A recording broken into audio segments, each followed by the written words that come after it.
বাংলার আরবানিটির যেটা ডেভেলপ হয়েছে এটা একটা আওয়ামী আরবানিটি ডেভেলপ হয়েছে বলে আমাদের আরবানিটির ধারণার মধ্যে ইনহেরেন্টলি এন্টি ইসলামী ধারা রয়ে গেছে। এটার প্রমাণটা কি, এই যে হেফাজতের লোকগুলোকে হত্যা করা হইলো তখন কিন্তু এই সমস্ত সেক্টর থেকে আমরা প্রতিবাদ দেখি নাই। ফলে আমাদের যে নাগরিকতার ধারণা, এই নাগরিকতার ধারণার একটা আওয়ামীকরণ করা হয়েছে। বাংলাদেশের মিডল ক্লাস হলো প্রতারক শ্রেণী, এই মধ্যবিত্তের কোনো ফিউচার নেই। কারণ হলো এরা আওয়ামী লীগের সময় আওয়ামী লীগ থাকে, বিএনপি আসলে বিএনপি হয়ে যায়, জামাত আসলে জামাত হয়ে যায়। এটা আত্মপ্রতারক এবং আত্মবিধ্বংসী। মানুষ কোনো ভ্যালুস ক্রিয়েট করতে পারে না, ভ্যালুস অলওয়েজ ডিভাইন।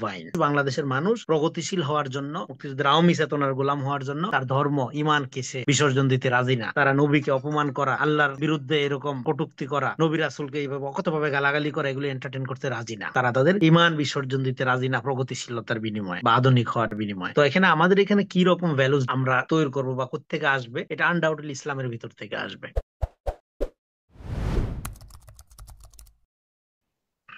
আচ্ছা, ধন্যবাদ আজকের এই আয়োজনের জন্য।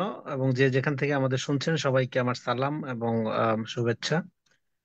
আহ, প্রথমত আমি আজকে যে আমাদের 5ই মের আহ, শাপলা ট্র্যাজেডিতে, শাপলা গণহত্যার শিকার যারা হয়েছেন, সেই সমস্ত কোমলমতি বাচ্চারা, আলেমরা, বিভিন্ন বয়সী, উম, এবং সাধারণ ছাত্র জনতা, তৌহিদি জনতা যারা জীবন হারিয়েছেন, আহত হয়েছেন, তাদের সবার প্রতি রুহের মাগফিরাত, যারা নিহত হয়েছেন তাদের প্রতি রুহের মাগফিরাত, এবং যারা আহত হয়েছেন তাদের এখনো পর্যন্ত যাতে কষ্টটা লাঘব হয় বেঁচে থাকার, সেই দোয়া এবং ফরিয়াদ রেখে শুরু করছি। আমার যে টপিকসটা, এটা খুবই কি বলবো যে লম্বা সময় ধরে আলোচনা করার দাবি রাখে। এটা একটা সোশিও অ্যানথ্রোপোলজিক্যাল একটা স্টাডির দাবি রাখে, যে বাঙালি মধ্যবিত্ত, প্রথম কথা হলো বাঙালি মধ্যবিত্ত, এটা ডিফাইন করার একটা ব্যাপার আছে, বাঙালি ডিফাইন করার একটা ব্যাপার আছে। হুম। তো এখানে অনেক লম্বা স্কেলে একটা আলোচনা দরকার। সেটা না করে আমি শর্টলি আলোচনাটা ঢোকার চেষ্টা করব, যে আপনার প্রথমত শাহবাগ ব্যাপারটাকে আমরা বুঝতে পারি কিনা। আমার আগে আলোচনা করলেন বড় ভাই তরিকুল হুদা। উনি কতগুলো গুরুত্বপূর্ণ জায়গায় অলরেডি আপনার মেনশন করেছেন, সেগুলো আর আমার টাচ করার দরকার নাই। যেমন ধরেন শাপলা শাহবাগের যে দ্বন্দ্বটাকে এখানে বলা হয়েছিল, যে এটা 24-এর গণঅভ্যুত্থানের মধ্য দিয়ে হ্যাঁ ইরেজ হয়ে গেছে, মুছে গেছে। আমি তখন শুরুতেই আমিও বলছিলাম যে না, এটা মুছে যায় না। কারণ হলো এই বিরোধটা, হ্যাঁ, হুদা ভাই এটা দেখাইলেন যে 71-এর পুরা স্টোরিটা আপনার বললেন, যে পুরা প্রেক্ষাপটটা বললেন, এবং সেখান থেকে ভারতীয় বাঙালি জাতীয়তাবাদের বয়ানটার একটা প্রেক্ষাপট, হ্যাঁ, ব্যাকগ্রাউন্ড নিয়ে আলোচনা করার চেষ্টা করলেন নেক্রোপলিটিক্স ধরে। তো সে তার আগে, আরো আগে বরং যেতে পারে। আমি বরং এটাকে দেখি যে আপনার আব্রাহামিক যে একিশ্বরবাদী যে রিলিজিয়াস ধারা, তার সাথে বেদান্তিক বা পৌত্তলিক বা পেগান কালচারের যে ফাইট, সেইটার সাথে এটা সরাসরি সম্পর্কিত। হুম। তো এগুলো নিয়ে আমরা অনেক আলোচনা করছি, কিন্তু আজকে আমরা পার্টিকুলারলি শাহবাগের বিষয়টা যদি আলোচনা করি, শাহবাগকে আমরা কিভাবে বুঝবো।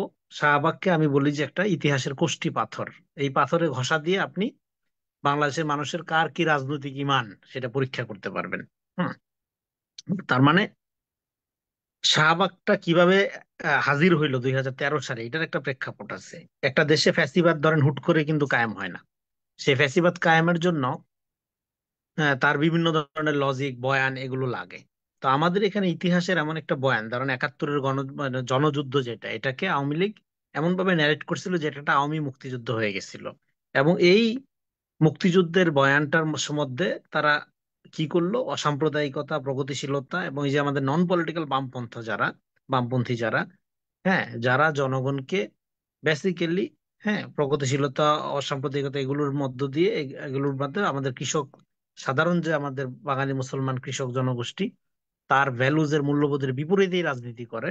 তারা আপনার এখানে এই যে, এটা কিন্তু মার্ক্সবাদী রাজনীতি তারা করে না। এখানে তারা কলকাতার যে তাফসির মার্ক্সের, হুম, মার্ক্সের কলকাতার বুদ্ধিজীবীরা যে আপনার ব্যাখ্যা বা রাজনীতিকে দাঁড় করাইছে, সেই রাজনীতির আলোকে এখানে তারা একটা রাজনীতি দাঁড় করানোর চেষ্টা করছে, যে রাজনীতির সরাসরি এনিমি বা শত্রু হিসেবে তারা ইসলামকে সাব্যস্ত করেছে। এই জন্য আমাদের ইতিহাসের যে গুরুত্বপূর্ণ এবং সবচেয়ে বড় ইভেন্ট 71, সেই 71টাকে তারা একই সাথে ইসলামোফোবিয়া এবং পাক ফোবিয়া, এই দুইটা কায়েমের একটা হাতিয়ার আকারে ব্যবহার করছে। ব্যবহার করার মধ্য দিয়ে, হ্যাঁ, তারা এখানে একটা ভারতীয় বাঙালি জাতীয়তাবাদের সাংস্কৃতিক আধিপত্য বা কলোনি বিস্তার লাভ করাইতে চাইছিল। এই জন্য 13 সালে শাপলার অভ্যুত্থান প্রতীকী অর্থে বাংলাদেশকে এক অর্থে সেভ করছে। হ্যাঁ, যদিও এই যে আজকের দিনে 5 তারিখে তাদের উপর নির্মম গণহত্যা চালানো হয়েছে, কিন্তু তারপরেও ওই সময় শাহবাগের এই যে ভয়ঙ্কর চক্র, হ্যাঁ, তার বিরুদ্ধে এই এই আপনার আমাদের কওমি জনতার তৌহিদপন্থী জনতার উত্থানটা বাংলাদেশকে রক্ষা করেছে এক অর্থে। হ্যাঁ, এটা বলতে হবে। তো শাহবাগের একটা অনেক বইটই লেখা হয়েছে, শাহবাগের একটা রাষ্ট্র প্রকল্প ছিল। সেই রাষ্ট্র প্রকল্পটা কি সেটা যদি আমরা বোঝার চেষ্টা করি, হ্যাঁ, শাহবাগে এক ঢিলে আসলে অনেকগুলো পাখি মারার চেষ্টা করেছে। তার মধ্যে দুইটা গুরুত্বপূর্ণ পয়েন্ট যদি আমরা বলি আজকে, সেটা হলো মুক্তিযুদ্ধের বয়ানের আলোকে এক কৃত্রিম জনজাগরণ তৈরি করে দেশকে চিরতরে ভারতীয় সাংস্কৃতিক বয়ানের কলোনি হিসেবে প্রতিষ্ঠা করার একটা উদ্যোগ তারা নিছিল। দুই, ইসলামকে সামাজিকভাবে হেয় করার মধ্য দিয়ে মুসলমানদের রাজনৈতিক বিকাশের ধারাকে অঙ্কুরে বিনশিত করা। মানে অ্যাজ ইফ আপনি ইসলামী মূল্যবোধ বা ধারণার যদি অনুসারী হন, আপনি পশ্চাৎপদ, আপনি হ্যাঁ অনাধুনিক, আপনি বর্বর, আপনি সেই মধ্যযুগের এরকম একটা মডার্নিটির যে ধারণা, বাঙালি মডার্নিটির যে ধারণা, সেই ধারণাটার মধ্যে ইনহেরেন্টলি তারা ইসলাম বিদ্বেষকে ঢোকানোর চেষ্টা করছিল। যদি মধ্যবিত্তের মধ্যে এই ধারণাটা প্রতিষ্ঠা করা যাইতো যে তোমার আধুনিকতার সাথে সম্পর্ক হইল তুমি তোমার ইসলামের যে কোনো কিছুকে, ইসলামের যে কোনো ধারাকে হ্যাঁ পশ্চাৎপদ প্রতিক্রিয়াশীলতা হিসেবে দেখতে পারতে হবে। হ্যাঁ, এবং এইটার ক্ষেত্রে একটা বড় অংশকে কিন্তু তারা প্রভাবিত করতে সক্ষম হয়েছে। এই যে দ্বারা ধরেন আমাদের এখানে মূল ধারার মিডিয়ার যারা গ্রাহক, গ্রাহক এবং যারা এই পত্রিকাটাকে পড়া কে মনে করে তাদের জন্য স্ট্যাটাস কোর ব্যাপার, যাতে ওঠার ব্যাপার, তারা কিন্তু দেখবেন ছেলের নাম যদি একটা ইসলামী ধারার থেকে নাম রাখতো, তারা কিন্তু সেখানে একটা সাংস্কৃতাইজ বাংলা খুঁজতো, যাতে নামটার মধ্যে একটা প্রগতিশীল ব্যাপার আসে। এখানে প্রগতিশীলতার ধারণাটা, সেকুলারিজমের ধারণাটা ইউরোপ আমেরিকার মতো না।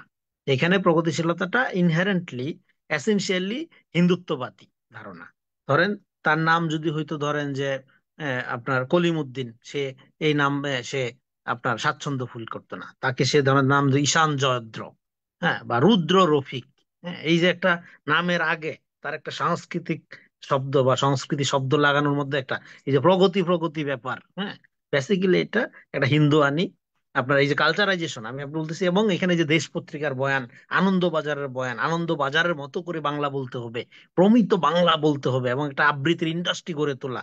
হ্যাঁ, এবং ছায়ানট টায়ানট মিলিয়ে, হ্যাঁ, রবীন্দ্র পূজার যে একটা সংস্কৃতি, এটা মিলে যে যে বিশাল $1,000,000 একটা ইন্ডাস্ট্রি কিন্তু এখানে ডেভেলপ করা হয়েছে।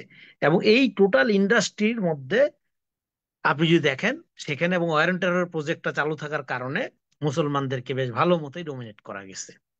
এবং এই পুরা প্রক্রিয়াটার মধ্যে বাঙালি এনলাইটেন অর্থে যে মিডল ক্লাস, সেই মিডল ক্লাসের যে কালচারাল ক্যাপিটাল, সেটা ছিল ভারতীয় বাঙালি জাতীয়তাবাদী ক্যাপিটাল। হ্যাঁ, ইভেন সে আওয়ামী লীগ বিরোধী হইলেও সাংস্কৃতিক ভাবে কিন্তু সে এই ধারারই অনুসারী হয়ে বসেছিল। হ্যাঁ, ফলে এখানে আমাদের এই যে আলাপটা করতে হবে সেটা হলো যে শাহবাগের এই জিনিসটা যদি আমরা বুঝতে পারি ভালোভাবে, তাহলে দেখা যাবে যে এখানকার মিডল ক্লাস ওই অর্থে আমাদের এখানে সার্বভৌমত্ব এবং আত্মপরিচয়ের রাজনীতিকে বুঝবার যে একটা ধরেন প্রচেষ্টা, সেই জায়গা থেকে বিকশিতই হয়নি। কারণ এইটার দার্শনিক সাংস্কৃতিক বয়ানটা সমাজে মেনস্ট্রিম করা যায়নি। এখানে সমাজে মেনস্ট্রিম করা হয়েছে এই যে আমি যেটাকে বলি নিউ প্যাগানিজম, এই যে পৌত্তলিকতাবাদী যে বয়ানটা, এটাকে মেনস্ট্রিম করা হয়েছে। এবং এটা যেহেতু ইন্ডাস্ট্রি ডেভেলপ করা হয়েছে, ফলে মুসলমানদের মধ্যে সাংস্কৃতিক অর্থে কি আধুনিকতার অর্থে, হ্যাঁ, এবং এই আপনার মডার্ন দুনিয়ার সাথে চলবার অর্থে একটা হীনমন্যতা ডেভেলপ করছে। যে সে তার যে ইসলামী বিষয় আসো এগুলো নিয়ে সে যখন হাজির হবে, তখন তাকে বাই ডেফিনেশন এটা পশ্চাৎপদ এবং অনাধুনিক গ্রাম্য, হ্যাঁ, বইলা ধরা হবে। এই যে আরবানিটি, এখানে বাংলার আরবানিটির যেটা ডেভেলপ হয়েছে, এটা একটা আওয়ামী আরবানিটি ডেভেলপ হয়েছে, মানে ভারতীয় আরবানিটি ডেভেলপ হয়েছে বলে আমাদের আরবানিটির ধারণার মধ্যে ইনহেরেন্টলি এন্টি ইসলামী ধারা রয়ে গেছে। এটার প্রমাণটা কি? এই যে হেফাজতের লোকগুলোকে কিল করা হইলো, হত্যা করা হইলো গণ তখন কিন্তু এই সমস্ত সেক্টর থেকে আমরা প্রতিবাদ দেখি নাই। ফলে আমাদের যে নাগরিকতার ধারণা, এই জন্য এই নাগরিকতার ধারণার একটা আওয়ামীকরণ করা হয়েছে। এই কারণে ফ্যাসিবাদটা 15 বছর এখানে টিকতে পারছিল। আমাদের মানবতার বোধের মধ্যে যদি এই সিলেক্টিভিজম না থাকতো, একটা এতিম বাচ্চাকে মারার মারলে যে ইম্প্যাক্ট, মরালের যে ইম্প্যাক্ট, এবং একটা আপনার আরবান এলিট প্রাইভেট ইউনিভার্সিটির ছেলের, আপনার ছেলেকে হত্যা করলে যে ইম্প্যাক্ট, এটার মধ্যে যে তারতম্য হয়ে যায়, এর মধ্য দিয়েই আমাদের সমাজে যে আপনার কি বলে যে সলিডারিটির যে সলিডনেস, এটা কলাপস করে। হ্যাঁ, আমরা এতিম গরিব মানুষ মরে গেলে সেটা একটা সংখ্যাতে পরিণত হয়, অনেক সময় এটা সংখ্যা আকারেও ধরা হয় না। আসলে ওই যে কার লাইফ ম্যাটার করে এবং কারটা ম্যাটার করে না, হ্যাঁ, এই যে এই এই এই ডিসিশনটা তৈরি হয় যে ইন্ডাস্ট্রির মধ্য দিয়া, যে সম্মতি তৈরি হয়, যে আবেগ, হ্যাঁ, বড় লোকের ছেলেদের জন্য তৈরি হয়, আরবান ক্লাসের জন্য তৈরি হয়, সেই আবেগ তো আপনার, হ্যাঁ, এই সামান্য কমি মাদ্রাসার এতিম বাচ্চার জন্য আপনার তৈরি হয় না। এতিম বাচ্চাকে আপনি ধরেই নেন, ও পশ্চাৎপদ ধর্মান্ধ, ও ধর্ম শিক্ষা পড়তে গেছে, ও আপনার নাগরিক কিনা। ফলে আমাদের এখানে বৃহত্তর এই যে শ্রেণীটা, এই শ্রেণীটা কখনো বাংলাদেশে নাগরিক আকারে মর্যাদা, এরা প্রতিক্রিয়াশীল, রিয়েকশনারি, গরিব, মিসকিন আকারে ট্রিট হয় সমাজে। ফলে মিডল ক্লাসের যে আইডিয়া, হ্যাঁ, পার্টিকুলারলি আরবান মিডল ক্লাসের যে ধারণা, এর মধ্যে এই কওমি জনগোষ্ঠীর কোনো জায়গা নাই, কোনো জায়গা নেই। এরা হাজির হয় মাঝে মাঝে রিয়েকশনারি ফোর্স আকারে, এবং তাদেরকে দমন পীড়ন করা হয়। হ্যাঁ, দমন পীড়ন করা যায়, সবসময় করা হয়। হ্যাঁ, এবং তারা মারা যায়। হ্যাঁ, তারা প্রতিবাদ হয়, প্রতিবাদের সময় তাদের উপর লাঠিচার্জ হয়, গুলি হয়, মারা যায়। হ্যাঁ, ইয়ে হয়, আবার শেষ হয়ে যায়, আবার তারা আবার কত কিছুদিন পরে ফেরত আসে। হ্যাঁ, এই যে অবস্থাটা, এই অবস্থাটার কারণের মধ্যে দিয়ে আমার আমার যা বিষয়টা, এর সাথে লিঙ্ক করার চেষ্টা করছি আমি বারবার, যে এই জন্য আমাদের মধ্যবিত্ত হইলো, আমাদের বাংলাদেশের মিডল ক্লাস হলো প্রতারক শ্রেণী। এই মধ্যবিত্তের কোনো ফিউচার নেই। কারণ হলো, এরা আওয়ামী লীগের সময় আওয়ামী লীগ থাকে, বিএনপি আসলে বিএনপি হয়ে যায়, জামাত আসলে জামাত হয়ে যায়। এটা আত্মপ্রতারক এবং আত্মবিধ্বংসী। কারণ এই দেখেন, আওয়ামী লীগের সময় সবাই আওয়ামী লীগ ছিল চারদিকে, এখন কেউ আওয়ামী লীগ না। তার মানে কি, এই যে আত্মপ্রতারক, এই শ্রেণীটা, এই আত্মপ্রতারক জনগোষ্ঠী দিয়ে কখনো ভালো কমিউনিটি, পলিটিক্যাল কমিউনিটি তৈরি করা যায় না। হ্যাঁ, আওয়ামী লীগ করছো, ভালো কথা, স্বীকার কর যে আওয়ামী লীগ করছিলাম, ভুল ইডিওলজিতে বিশ্বাস করছি। হ্যাঁ, এখন আমরা নতুন রাজনীতি করবো বা এটা আমরা অপছন্দ করি না। বরং আওয়ামী লীগের আপনার পেট্রোনাইজেশন ছিল ভালো ভালো জায়গা, এই যে দেশে যে এত আপনার লুটপাট, চাঁদাবাজি এবং প্রতিষ্ঠানগুলো সরকারি আপনার আমলাতন্ত্রের জটিলতা, এগুলো কারা করতেছে? হ্যাঁ, আপনার থার্ড গ্রেড ফোর্থ গ্রেডের নিরপেক্ষ আওয়ামী লীগাররা, কারণ লুটপাটের এই সমস্ত লাইনগুলো তারা ভালো চিনে। সাথে অন্য দলগুলো জয়েন করতেছে, অন্য দলগুলোর সাথে নিচ্ছে তারা। তো ফলে এই জন্য বাংলাদেশের পুরো মডেলটাই হলো আওয়ামী মডেল। এই জন্য এখানকার মিডল ক্লাসের যে চৈতন্য, এখানকার মিডল ক্লাসের যে কালচারাল স্পিরিট, এটা একটা আওয়ামী স্পিরিট। ফলে এখানে আমি হয়তো বামপন্থী না, কিন্তু এখানে একটা ভালো রকম কালচারাল ক্লাস স্ট্রাগল আমাদের লাগবে। হ্যাঁ, সেই ক্লাস স্ট্রাগলে একটা ভ্যালুজ আমাদের ডেভেলপ করতে হবে, এবং ভ্যালুজ এর ব্যাপারটা আর আলোচনা আর অন্যদিকে চলে যাবে, লম্বা আলোচনা। জাস্ট একটা কথাই বললি, ভ্যালুজটা, মানুষ কোনো ভ্যালুজ ক্রিয়েট করতে পারে না, ভ্যালুজ অলওয়েজ ডিভাইন। তো এখানে আমাদের এখানে কি রকম ভ্যালুজ আমরা আহ, আহ, তৈরি করবো বা কোত্থেকে আসবে, এটা আনডাউটেডলি ইসলামের ভিতর থেকে আসবে। কারণ এখানে আপনার ঐতিহাসিক ভাবে এখানে ইসলাম কিন্তু, ইসলাম এখানে কিন্তু শুধুমাত্র আপনার ধর্ম আকারে আসে নাই। ইসলাম আপনার অধিকারের প্রশ্ন। আপনি ইসলামের মধ্য দিয়ে, হ্যাঁ, মুসলমান হওয়ার মধ্য দিয়ে আপনি এখানে জমির মালিক হয়েছেন, জমিদারদের বিরুদ্ধে ফাইট করার। হ্যাঁ, পুরো স্ট্রাগলটা যদি আপনি দেখেন, হ্যাঁ, আপনার আত্মমর্যাদা তৈরি হয়েছে বেসিক্যালি মুসলমান হওয়ার সাথে আপনার আত্মমর্যাদা তৈরি হওয়ার একটা সম্পর্ক আছে ঐতিহাসিক ভাবে। হ্যাঁ, এবং আমাদের এখানে সমাজে যে ফরাইজি মুভমেন্ট গুলো যদি দেখেন, সে ফরাইজি মুভমেন্ট গুলো কিন্তু এই যে ভ্যালুজ ক্রিয়েট করার মুভমেন্ট ছিল, যে তোমরা এই পৌত্তলিকদের মতো হয়েও না। হ্যাঁ, যেমন কৃষকদেরকে তারা বলতো যে তোমরা মানে আলেমরা কি বলতো যে এই যে, হ্যাঁ, আপনার হাঁটুর উপরে লুঙ্গি কাঁচা মাইরা ধরেন সে, কোদাল দিয়ে মাটি কাটতেছে, আলেম যে বলতো না, তুমি লুঙ্গির নিচে নামাও, হুম, নামায় তারপরে মাটি কাটো, তোমার ভ্যালুজ আলাদা। ফলে এখানে ভ্যালুজটা থ্রু দ্য রিলিজিয়াস লাইফ, হ্যাঁ, এবং ইসলামের প্র্যাকটিস আকারে এখানে ছড়াইছে। যে কারণে দেখবেন যে এখানে বলা হয় যে ওলিয়া উলিয়াদের কথা বলা হয় যে তারা ইসলাম ছড়াইছে। তারা ইসলাম ছড়াইছে কি অর্থে? ভ্যালুজ অর্থে ছড়াইছে। হ্যাঁ, তো ফলে এটার একটা কালচারাল, ফিলোসফিক্যাল এবং হিস্ট্রিক্যাল ব্যাপার আছে। তো যাই হোক, আমরা ওই জন্য শাহবাগকে যদি আপনি ডিপলি বুঝতে পারেন, ফলে এখানে এই আওয়ামী ফ্যাসিবাদী এবং এই যে বয়ানটা এবং কালচারাল ইন্ডাস্ট্রিটাকে ফ্লারিশ করার এবং এটাকে টিকায় রাখার একটা প্রচেষ্টা আকারে, প্রজেক্ট আকারেই শাহবাগকে, হ্যাঁ, আপনার এখানে তৈরি করা হয়েছিল। এবং এই যে ঘাতক দালাল নির্মূল কমিটি যেটা, তারই ধারাবাহিকতা ধরে, সূত্র ধরে এখানে শাহবাগের এই কৃত্রিম জনজাগরণ তৈরি করা হয়েছিল। এবং এই কৃত্রিম জনজাগরণের মধ্য দিয়ে আমরা সমাজকে ডিভাইডেড হতে দেখছি, একদিকে শাহবাগী আর একদিকে অ্যান্টি শাহবাগী। এবং এখানে প্রজন্ম চত্বর, এই যে নাম ছিল তো প্রজন্ম চত্বর, এই প্রজন্ম, এই মধ্যবিত্ত প্রজন্ম বইলা যে প্রজন্মটা দাঁড়াইছিল ওই সময়, এটা বেসিক্যালি এসেনশিয়ালি এন্টি ইসলামী। হ্যাঁ, কিন্তু পরে যখন এখানে আমার দেশ ওই যে শাহবাগে ফ্যাসিবাদের পদধ্বনি, হ্যাঁ, শিরোনাম করলো, এবং তাদের ইসলাম বিদ্বেষী ধারাগুলো তৈরি হলো, তখন এটা আস্তে আস্তে পোলারাইজেশন হওয়া শুরু হলো ব্যাপকভাবে। তখন দেখা গেল যে না, মানুষ, বাংলাদেশের মানুষ প্রগতিশীল হওয়ার জন্য, হ্যাঁ, আপনার মুক্তিযুদ্ধের চেতনার গোলাম হওয়ার জন্য, মুক্তিযুদ্ধের আওয়ামী চেতনার গোলাম হওয়ার জন্য তার ধর্ম ইমানকে সে, হ্যাঁ, বিসর্জন দিতে রাজি না। তারা নবীকে অপমান করা, হ্যাঁ, আল্লাহর বিরুদ্ধে এরকম আপনার কটূক্তি করা, নবী রাসূলকে এইভাবে অকথ্যভাবে গালাগালি করা, এগুলো এন্টারটেন করতে রাজি না। তারা তাদের ইমান বিসর্জন দিতে রাজি না প্রগতিশীলতার বিনিময়ে বা আধুনিক হওয়ার বিনিময়ে। হ্যাঁ, ফলে শাহবাগের এই যে আপনার অভ্যুত্থানটা, সেখানে আলেম সমাজরা আসছে, কিন্তু হ্যাঁ, এটা বেসিক্যালি এই শাপলার যে আপনার জাগরণ, সেই জাগরণের মধ্যে কিন্তু দেখবেন সাধারণ মানুষ ব্যাপকভাবে শরিক হয়েছিল। সমস্ত দল মত নির্বিশেষে মানুষ নেমে আসছিল। নেমে আসার মধ্যে দেখা গেল আসলে শাহবাগ সমাজের 1%ও না। হুম। কিন্তু এই 1%-এর বয়ানটা স্টিল মেইন স্ট্রিম, স্টিল এইটাই রুলিং বয়ান, রুলিং ডক্ট্রিন এটা। তো এই কালচার ডক্ট্রিনকে বুঝতে পারা উচিত। তো ফলে ওই সময় আমরা গুটি কয়েক ব্যক্তি ছিলাম একদিকে, আর সারা বাংলাদেশ মোটামুটি একদিকে ছিল। হুম। তো এখন পরবর্তী সময়ে যারা শাহবাগের জঙ্গি অ্যাক্টিভিস্ট অ্যাক্টিভিস্ট ছিল, তাদেরকে অনেকে এন্টি শাহবাগী হইতে দেখা গেছে। আবার অনেকেই শাহবাগের সময় যারা দ্বিতীয় মুক্তিযুদ্ধ ডিক্লেয়ার করছিল, 5 ট্রাক বই পড়ে এটাকে বলছিল, হ্যাঁ, দ্বিতীয় মুক্তিযুদ্ধ, তারা আবার পরবর্তী সময় আবার জাতির বিবেক হিসাবে হাজির হয়েছে। হ্যাঁ। তো আমাদের এখানে এবং যারা এই শাহবাগের এই ভারতীয় বাঙালি জাতীয়তাবাদের এই পেগান কালচারকে শক্তিশালী করছে এবং এটাকে জাতীয় মুক্তির একটা মানে কি বলবো, যে পাটাতন হিসাবে সমাজে ন্যারেট করছে, বয়ান করছে, এই ধরনের লোকগুলোকে কিন্তু পরবর্তী সময় যারা এটার ভিকটিম হয়েছে, হুম, তারাই আবার এই ধরনের বুদ্ধিজীবীদের মাথায় তুলে নাচা শুরু করছে। আমি এখানে আর নাম টাম নিচ্ছি না, আশা করি যারা সচেতন আছেন তারা বুঝবেন কারা তারা, কাদের কথা বলছি আমি। তো এই জন্য বাংলাদেশের শিল্প, সাহিত্য, সংস্কৃতি, চিন্তার ধারা মূলত শাহবাগী ধারা।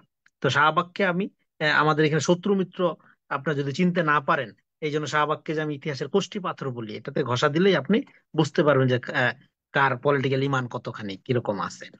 তো অন্যদিকে আমাদের আমি ইসলামের ধারার আলোচনায় আজকে আর যাবো না, আজকে জাস্ট আমি শাহবাগের বিষয়েই থাকবো, শাপলা শাহবাগের এই বিষয়গুলোতেই থাকবো। তো এখন শাহবাগে অনেকে আবার একটা গ্রে এরিয়া আবিষ্কারও করছে শাহবাগের। শাহবাগের কোনো গ্রে এরিয়া নাই। আমি তো আগেই 2টা পয়েন্টে শাহবাগের প্রকল্পটা কি এটা আমি বলে নিছি। হ্যাঁ, এটার মধ্যে কোনো গ্রে এরিয়া নাই, এটা পরিষ্কার। হ্যাঁ, এখানে ভারতীয় বাঙালি জাতীয়তাবাদী, হ্যাঁ, ধারাকে প্রতিষ্ঠিত করা, মেইন স্ট্রিম করারই একটা ন্যাশনাল আয়োজন আয়োজন ছিল। এটা ন্যাশনাল, এবং এটার সমর্থন তো অবশ্যই ইন্ডিয়া থেকে আসছে, এটা তো পরিষ্কার, সবাই জানে। সো এই জন্য, এবং এটাই ভ্যালুজ, এটাই মূলধারা, এটাই জাতীয় স্পিরিট আকারে চালু করার চেষ্টা করা হয়েছিল। বলে এই জন্য হেফাজতের এই উত্থানটা, হ্যাঁ, খুবই সিগনিফিকেন্ট ছিল, খুবই ঐতিহাসিক বলতে হবে বাংলাদেশের জন্য। কিন্তু পরবর্তী সময়ে এই হেফাজতের একাংশ যখন কওমি জননী ডিক্লেয়ার করলো এবং এই জালেমের কোলে যায় উঠলো, তখন বাংলাদেশের যে ক্ষতিটা হয়েছে সেটা অপূরণীয়। এই কারণে আজও পর্যন্ত কিন্তু এই কওমি জনগোষ্ঠীর উপর মানুষের ওই আস্থা তৈরি হয় না। মানুষ কিন্তু লাখ লাখ লোক নাইমে আসছিল তাদের পিছনে। হুম। কিন্তু এই মোরাল স্ট্যান্ডার্ড আপনি, হ্যাঁ, আপনার নৈতিক অবস্থানটা যখন আপনি ধরে রাখতে পারলেন না, জালেমের সামনে যে যখন আপনি মাথা নত করলেন, তখন কিন্তু পুরা সমাজের মোরাল পিলারটা কলাপস করলো। এটার কাফফারা বাংলাদেশ আজও দিচ্ছে। হুম। তো দেখেন সমাজে, আমাদের সমাজে অপরাধী লোকজন যারা থাকে, তারাও কিন্তু একজন আলেমের কাছে গিয়ে তওবা করে, ইয়া করে। তো এখন, এবং সেক্ষেত্রে কওমি আলেমদের একটা মর্যাদা অন্যরকম আমাদের এখানে। হুম, দেওবন্দি ধারার মর্যাদাটা। তো সেই আলেমই যখন রেলের জমি খায়, হ্যাঁ, জালেমরে কওমি জননী উপাধি দেয়, তো সাধারণ মানুষ তখন তো আপনার, হ্যাঁ, কিছু আর থাকে না তার। তো এই যে মোরাল পিলারটা, এটা ধ্বংস হয়ে গেছে ওই এই দায়ও আমি একটা লেখা লিখছিলাম, শাপলার শাহবাগী পরিণতি। হুম। তো তখন অনেক কওমি লোকজন আমার উপর একটু অখুশি হয়েছেন, কিন্তু এটা এটা সত্য, এই সত্যটা আমাদের স্বীকার করতে হবে। ফলে আপনাদেরকে কেন মানুষ, হ্যাঁ, মেইন স্ট্রিম হিসাবে নেয় না, কেন আপনাদেরকে, আপনাদের প্রতি আবেগ ভালোবাসা থাকা সত্ত্বেও আপনাদেরকে ক্ষমতার কাছাকাছি আনতে মানুষ আগ্রহী না, বা ওই কনফিডেন্সটা পায় না, এটা আপনাদের চিন্তা করতে পারতে হবে। যাই হোক, আমি শাহবাগের বিষয়ে আরেকটা কথা বলি, শেষ করব। হুম। লম্বা আলোচনা আজকে আমি করতে চাচ্ছি না। শাহবাগকে আমাদের বুঝতে পারতে হবে, এই দ্বন্দ্বটা ঐতিহাসিক ভাবে ছিল, আছে এবং ভবিষ্যতে থাকবে। এই দ্বন্দ্বটা আমাদের মিনিমাইজ করতে হবে, মিনিমাইজ মানে এই দ্বন্দ্বটা মিটাইতে পারতে হবে, এটা আমাদের ডিসমেন্টাল করতে পারতে হবে। এবং যেটা হলো যে আপনার শাহবাগকে পুরোপুরি ডিসমেন্টাল বা বিনাশ করার মধ্য দিয়ে নতুন বাংলাদেশের সূচনা হবে। এট দ্য সেম টাইম শাহবাগী ধারা, মানে আওয়ামী ধারা, কালচারালি মেইন স্ট্রিম থাকবে। আর আপনি বাংলাদেশকে স্বাধীন এবং একটা হ্যাঁ গণবান্ধব জনগণের বাংলাদেশ করতে পারবেন, এটা কোনোদিনও হবে না। হুম।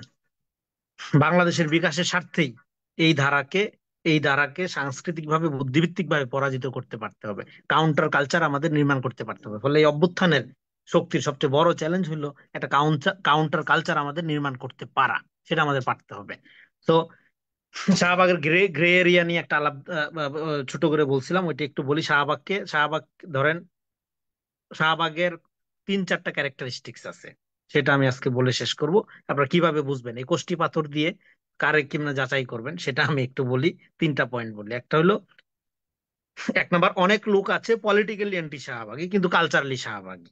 হুম। মানে পলিটিক্যালি অ্যান্টি আওয়ামী লীগ কিন্তু কালচারালি সে শাহবাগী কালচারটাই, সংস্কৃতিটাই ধারণ করবে। কারণ এর বাইরে আর কোনো কালচার নাই আমাদের জাতীয় বা মধ্যবিত্ত, ওই যে যেটা বললাম আরবান কালচারের মধ্যে। এরা সাংস্কৃতিক ও সাহিত্যিক ভাবে বাঙালি জাতীয়তাবাদী, ক্যালকেশিয়ান বা কলকাতাপন্থী বামপন্থার ধারক। হুম। এর সঙ্গে সমন্বয়বাদী ইসলামের কথা কেউ কেউ বলবে, হ্যাঁ, ডুগডুগি বাজাবে, গান গাবে, হ্যাঁ, নদিয়া ইসলাম ইসলাম এগুলি বলবে। হ্যাঁ। এরা কিন্তু রাজনৈতিকভাবে এন্টি শাহবাগী, কিন্তু কালচারালি ওই শাহবাগী, ওই কালচারই তারা ধারণ করে। হ্যাঁ। এবং এদের অ্যাক্টিভিজমে অনেক সময় ইসলামিস্টরা মুগ্ধ হয় এবং প্রতারিত হয়, কিন্তু শেষ পর্যন্ত এদের সমস্ত রকম কর্মকাণ্ড, কর্মতৎপরতা আওয়ামী সাংস্কৃতিক ধারা এবং ভারতীয় বাঙালি জাতীয়তাবাদী ধারাকেই শক্তিশালী করবে, যদিও তারা মুখে মুখে এন্টি ইন্ডিয়ান, মুখে মুখে এন্টি আওয়ামী লীগ। এটাকে আমি বলি, এই অংশটাকে আমি বলি ভারত বিরোধী ভারতীয় রাজনীতি করে, আওয়ামী বিরোধী আওয়ামী রাজনীতি করে। আরেকটা দল আছে পলিটিক্যালি শাহবাগী। হুম। পলিটিক্যালি একদম করা শাহবাগী কিন্তু কালচারালি এন্টি শাহবাগী, যেমন ওলামা লীগ। হুম। ওলামা লীগ কিন্তু শাহবাগী কালচার চলে, রাজনীতি আকারে ওইটা, হ্যাঁ, ওই আওয়ামী লীগ ওই ওই ধারার মধ্যে থাকবে। হ্যাঁ। বা এটাকে ধরেন আপনি শাহরিয়ার কবিরের আওয়ামী লীগ, আপনি বলতে পারেন। হ্যাঁ। এরা মোটা থেকে, এবং এরা একদম বাম। আপনার ধরেন যে আহ, এই অনেক অনেক ধরনের আপনার কি বলে যে এক ধরনের ইসলামী অংশের মধ্যে এরা থাকতে চায়। ইসলামী অংশের মধ্যে থাকতে চায়, আবার আওয়ামী লীগও থাকতে চায়, আবার সুশীলও থাকতে চায় এই অংশটা। হ্যাঁ। কিন্তু শাহবাগের সংস্কৃতিটা তারা নিতে চায় না। হ্যাঁ। কিন্তু রাজনীতির মডেলটা তারা ছাড়তে পারে না, তারা মনে করে এইটাই রাজনীতির মডেল। হ্যাঁ। তো মানে এবং এবং যারা এই দুইটা ধারণ করে একই সাথে, সাংস্কৃতিকভাবে শাহবাগী এবং পলিটিক্যালি শাহবাগী, তারা হইলো পটেনশিয়াল আওয়ামী লীগের, এটা হলো খাঁটি আওয়ামী লীগ। এবং এটাই হলো আওয়ামী লীগের সবচেয়ে জঙ্গি গ্রুপ। হ্যাঁ। এইটা ভয়ঙ্কর আওয়ামী লীগ, এবং এটা ক্র্যাক, একদম ক্র্যাক, মানে অমির রহমান পিয়াল টাইপের আর কি। হ্যাঁ। রাজনৈতিক, সাংস্কৃতিক সমস্ত অর্থে শাহবাগী এটা। এর বাইরে যেটা বাংলাদেশের ধারা, সেটা হলো অতি ক্ষুদ্র একটা ধারা, সেটা কালচারালি এবং পলিটিক্যালি দুই অর্থে অ্যান্টি শাহবাগী। এবং এইটাই বাংলাদেশের পক্ষের লোক, বাংলাদেশ পন্থী ধারা। কিন্তু এই ধারাটা সমাজে মেনস্ট্রিম না, এই ধারাটাকে মেনস্ট্রিম হইতে দেওয়া হচ্ছে না। তাদের মিডিয়া নাই, প্রতিষ্ঠান নাই, এবং কি তাদের মধ্যে থেকে অনেক ওই লেভেলের বুদ্ধিভিত্তিক লোকও নাই। কিন্তু ফ্যানাটিক আছে প্রচুর। আমি ডানপন্থী ফ্যানাটিজমের ব্যাপারে আমার কোনো আগ্রহ নাই। আপনি ময়লা দিয়ে ময়লা সাফ করতে পারবেন না। এদিকে ধরেন একটা ধারার উত্থান হইলো শাহবাগী, হ্যাঁ, রাষ্ট্রীয় বা প্রাতিষ্ঠানিক মদদে, হ্যাঁ, এবং ভারতীয় সমর্থন দিয়ে তার এগেনিস্টে প্রতিক্রিয়ায় যদি আপনি আবার কাউন্টার গড়ে তোলেন, আপনি বিজয়ী হইতে পারবেন না শেষ পর্যন্ত। আপনাকে যেটা করতে হবে সেটা হলো যে কাউন্টার অ্যাকশনে যায় লাভ নেই, আপনাকে প্রোঅ্যাক্টিভ, মানে আপনাকে যেটা করতে হবে যে খুব ক্রিয়েটিভলি আপনাকে এই জায়গাটা তৈরি করতে পারতে হবে, রিয়েকশনারি জায়গা থেকে হবে না। হুম। আপনার অ্যাকশনটা হইতে হবে কনস্ট্রাকটিভ। আমরা এই জায়গা কনস্ট্রাকটিভ, এই অ্যাকশনের জায়গায় খুবই দুর্বল। এইটা একটা ভয়ঙ্কর জায়গা।